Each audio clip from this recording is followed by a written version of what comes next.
guys, welcome back to my channel. So this week I'm going to be doing lesson 2 of Becky Excell's baking masterclass. If you haven't seen lesson 1 scones, make sure you go watch that. I'll also link it down below.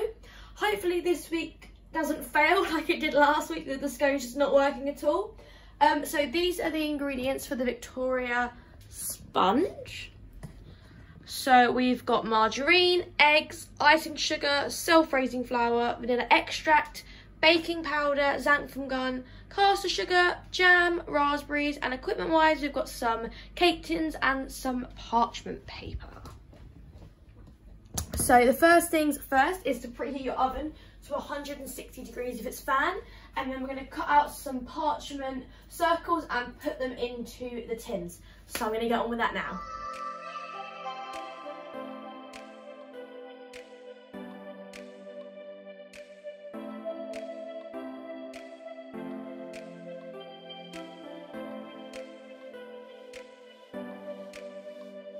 So we're now going to grease the tins around the sides and the bottom and then put the parchment paper on top. Okay, so I have greased the cake tins and put the parchment paper in there. Becky uses 20cm ones, but I could only buy 23cm from Sainsbury's, so that's the ones I've got. And now we're going to put all of the cake ingredients into a mixing bowl. So I'm going to weigh them out and then add them in here. So first of all, we add the self-raising flour, then the baking powder, and then the xanthan gum. Now we're adding in our butter or the margarine. Now we're adding in our caster sugar, and then we're adding in vanilla extract, and then finally cracking our eggs into it. So now we've got all of the cake batter ingredients in the bowl, we are going to mix it. So now we've mixed up our batter and it tastes amazing. We're going to pour it evenly into our 2 tins. Becky says to do this, put your tins onto your weighing scales and then do equal amounts and then keep adding it so that you can really make sure they are the exact same. So when you have the cake, it looks even. Mine normally do not look even, but I've never done this technique. So hopefully they will work. Let's go.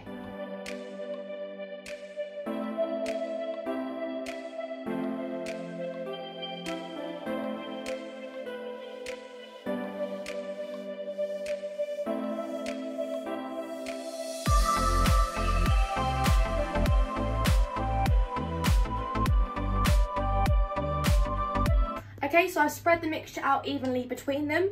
Becky looked like she has kind of like palette knife, so she could evenly do it, but I tried my best with what I had, and we'll put it in the oven now for 25 to 30 minutes and not take it out until it looks golden.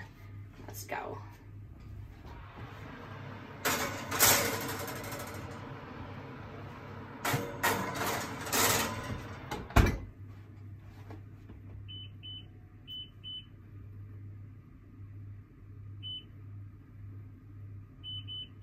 There you go, 30 minutes on the clock. So the timer just went off and I'm going to leave the cakes in for a few more minutes as they're not that golden yet. One thing I did forget to do was tap the pans on the counter to get all the air bubbles out before I put it in.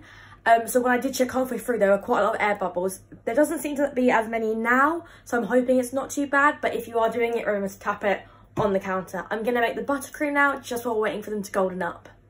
Okay, so I've just checked the butter and I do not have enough to make the buttercream icing right now. I do have some cream cheese icing in the cupboard, but I might just go out tomorrow and buy some butter and make the icing then, and then add it on because the cake will be cool by tomorrow and it is now like midnight, so all the shops are shut.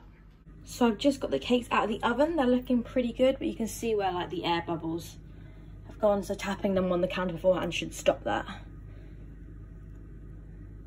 It's come out looking pretty clean, so I'm going to let them cool down and take them out of the tins. Okay, so it's been 5 minutes since I've taken them out of the oven, so I'm going to take them out of their cases and then let them cool on this tray as I don't have a cooling rack. So I've just turned them over and they feel quite like oily, you can see that. I don't know if that's from like the parchment paper underneath sticking to it and like greasing it, but I don't think they're meant to be like that. They're quite soft though. But yeah, as you can see, very, very oily. Hi guys, so it's the next day now and we've got more butter. Unfortunately, I didn't measure out how much icing sugar we have, The recipe says to use 500, but this is actually a 500 pack. It's about there, so I'm just gonna reduce the amount of buttercream that we've got because I can't be asked right now to go out and buy more. So let's make the buttercream. For the buttercream, you want to add the butter and then whisk it until it becomes a lighter colour.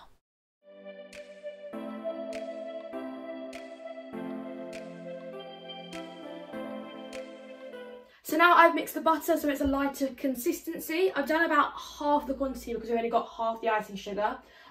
Becky then says to add the icing sugar in stages and to mix it in before you hand mix it, otherwise it will fly everywhere. So I'm going to add it in 3 stages and mix it in first.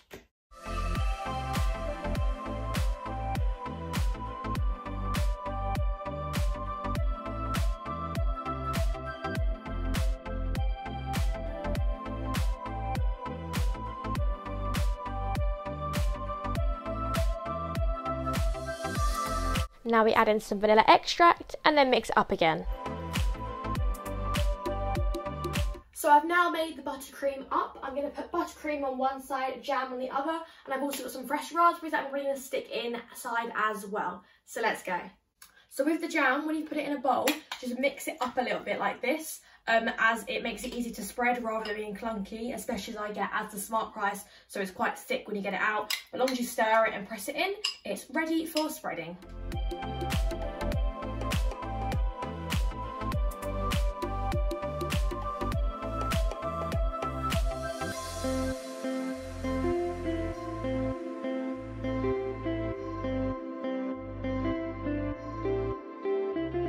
Okay, so now we're going to put the buttercream one on top of the jam one.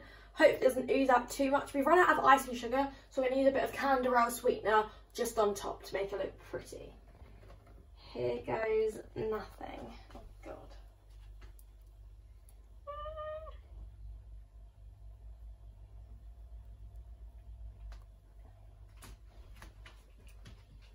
Tastes really good. Okay, it's definitely not the prettiest cake, but